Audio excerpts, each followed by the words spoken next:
आधुनिक भारतीय इतिहास में भारत में यूरोपियन का आगमन, इससे संबंधित प्रश्न है। औपनिवेशिक शासन की स्थापना सबसे पहले कहाँ हुई? सबसे पहले हुई है बंगाल में।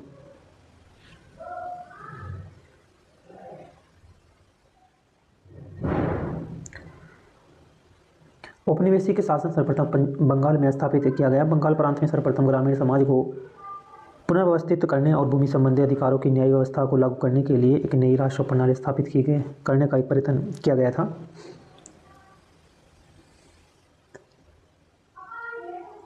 नेक्स्ट क्वेश्चन है, बंगाल का पहला अंग्रेजी कारखाना 1651 में किस नदी के तट पर स्थापित किया गया था? तो ये हुगली नदी के तट पर स्थापित किया गया था।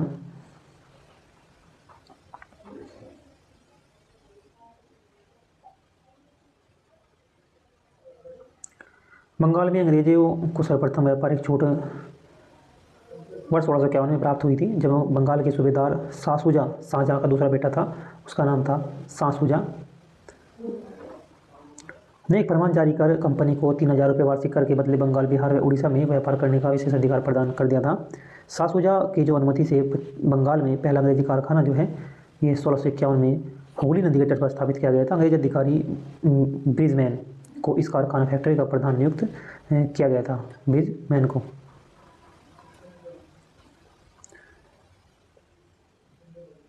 नेक्स्ट क्वेश्चन है, भारत के पूर्वी तट पर स्थित इनमें से किस स्थान पर अंग्रेजों ने 1611 में अपना पहला कारखाना खोला? वह है मछलीपट्टनम।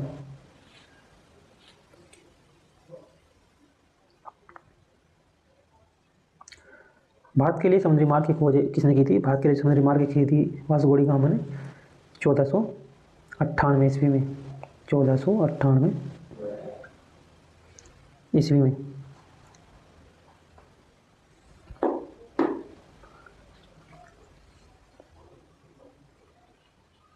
भारत के लिए समुद्री मार्ग की खोज वास्को डी गामा ने की थी। पुर्तगाली नाविक था वे अब्दुल मनीक नामक जाति पथ प्रदर्शक की सहायता से कालीकट ये पहुंचा था।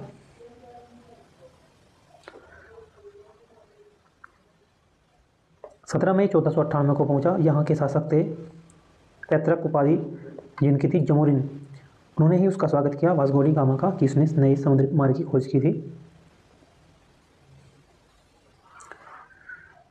ईस्ट इंडिया कंपनी ने भारत के किस शहर में अपना पहला व्यापारिक केंद्र स्थापित कर लिया था? वो क्या था? सूरत में।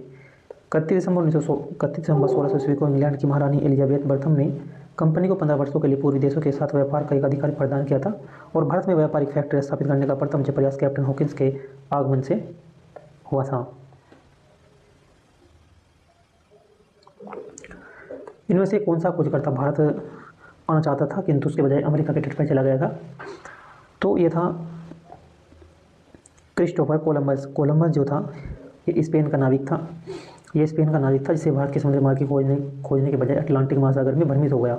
अटलांटिक महासागर में भ्रमित होने की वजह से अमेरिका की तरफ पहुंच गया। कोलंबस को लगा यही अमेरिका ही भारत है। इसी कारण से वहाँ के जो मूल निवासी हैं तो रेड इंडियन के नाम से उन्हें जाना जाता है, रेड इंडियन के नाम से। अब नेक्स्ट प्रश्न है, पुर्तगाली के द्वारा गोवा पर कब्जा कब किया गया था? जो पुर्तगाली थे उन्होंने गोवा पर कब्जा कर लिया था 1510 ईस्वी में गोवा पर कब्जा कर लिया था। भारत ने पुर्तगाली के द्वारा गोवा पर कब्जा 1510 ईस्वी में किया था। पुर्तगाली वायसराय अल्फांसो दी अल्बुकर्क ये पुर्तगाली वायसराय था। अल्फांसो दी अल्बुकर्क ने 1510 में बीजापुर के सुल्तान थे यूसुफ आदिल शाह को हराकर गोवा पर अपना अधिकार कर लिया था। गोवा पर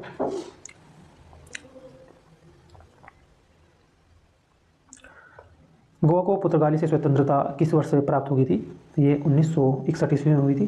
15 अगस्त 1955 को गोवा को पुर्तगाली शासन से मुक्त कराने के लिए जो है 3000 सत्याग्रही ने अहिंसक आंदोलन शुरू कर दिया था।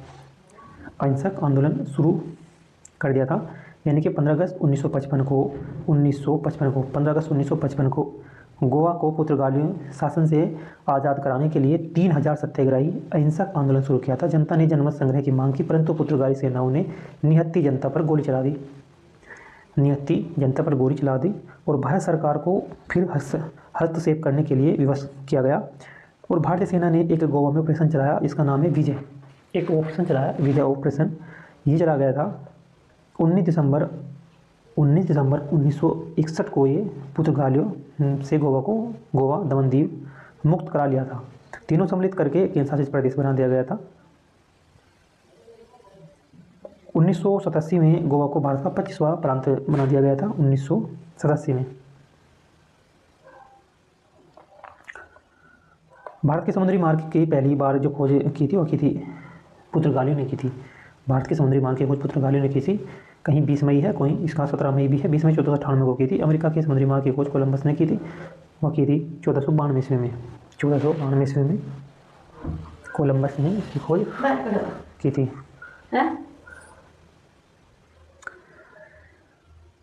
इंग्लैंड की रानी को भारत की महारानी घोषित कब किया गया था? 1877 ईस्वी में किया गया था। जो 1877 ईस्वी में इंग्लैंड की रानी को भारत की महारानी घोषित किया गया था। 1877 में इंग्लैंड की रानी को भारत की महारानी घोषित किया गया था। इसका पूरा नाम था महारानी विक्टोरिया था। इनके नाम पर भारत के कोलकाता में विक्टोरिया मेमोरियल भवन का निर्माण किया गया था। इन्हीं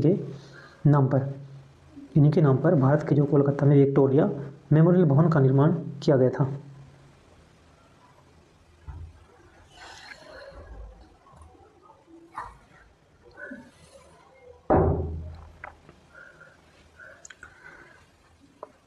ईस्ट इंडिया कंपनी को प्रारंभ तौर पर इंडीज़ के साथ व्यापार करने के लिए गठित किया गया था, लेकिन अंत में यह मुख्य रूप से भारतीय उपमहाद्वीप और चीन के साथ व्यापार तक ही सीमित हो गया था। ईस्ट इंडिया कंपनी को प्रारंभ में यानी कि शुरुआत में जो है ईस्ट इंडीज़ के साथ व्यापार करने के लिए गठित किया गया था। कंपनी के प्रबंधक की समिति व्यवस्था की गई थी। इसमें एक निर्देशक, एक उपनिर्देशक और 24 सदस्य थे। इसमें एक निर्देशक, उपनिर्देशक और 24 सदस्य थे। जब फ्रांसीसी नेतृत्व में फ्रांस ने कब्जा कर लिया था, तब पहला कर्नाटक युद्ध लड़ा गया था। ये मद्रास में लड़ा गया था। तभी मद्रास में लड़ा गया था युद्ध।